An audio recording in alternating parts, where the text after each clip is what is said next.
Akcja dominacja. Dziś chciałbym się przyjrzeć, dlaczego Chiny robią się we wszystkim ciągle najlepsze. Czemu, jeśli tylko w czymkolwiek mają braki, to robią wszystko, by je wyeliminować. Przyjrzymy się, czy ich brak demokracji nie jest przypadkiem lepszy niż nasza demokracja i dlaczego zwrot ryba psuje się od głowy bardzo pasuje do zachodniego świata. To kupuje polityków i steruje wyborami, ci najwięksi i najbogatsi, i oni zazwyczaj płacą najmniejszy podatek w porównaniu do tego, ile zarabiają. W tym modelu Zachód. Chrońmy jak najbardziej bogatych, a strzyżmy jak najbardziej tych biednych. W Chinach chrońmy bazę pracujących i strzyżemy i pilnujemy tych najbogatszych. W Stanach Zjednoczonych masz wolność ze wszystkim. W Stanach masz absolutną wolność do bycia śmieciem. Masz prawo być bezdomnym, masz prawo być biednym, masz prawo zaćpać się na śmierć i też masz prawo umrzeć w rowie. Problem polega na tym, że system często nie daje ci realnych narzędzi, byś sobie poradził w życiu, byś utrzymał się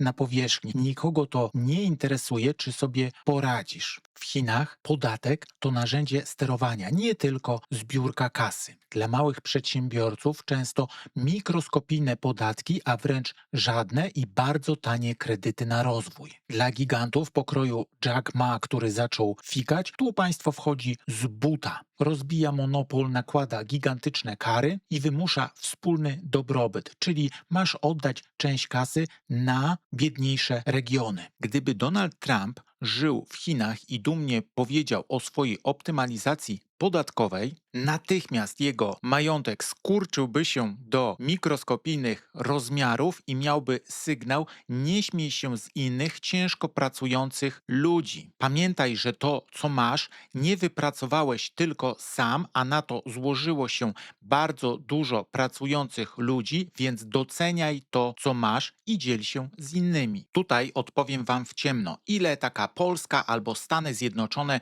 przeznaczają pieniędzy na takie cele jak Chiny. Zero. Tak, dobrze słyszeliście. Zero. Chiny przeznaczają olbrzymie pieniądze na wędkę. My, jeśli już, przeznaczamy olbrzymie pieniądze na rybę, by politycy dostali głosy. Tylko że wędka daje następne ryby, a sama ryba już nie. W efekcie w Stanach Zjednoczonych klasa średnia zanika.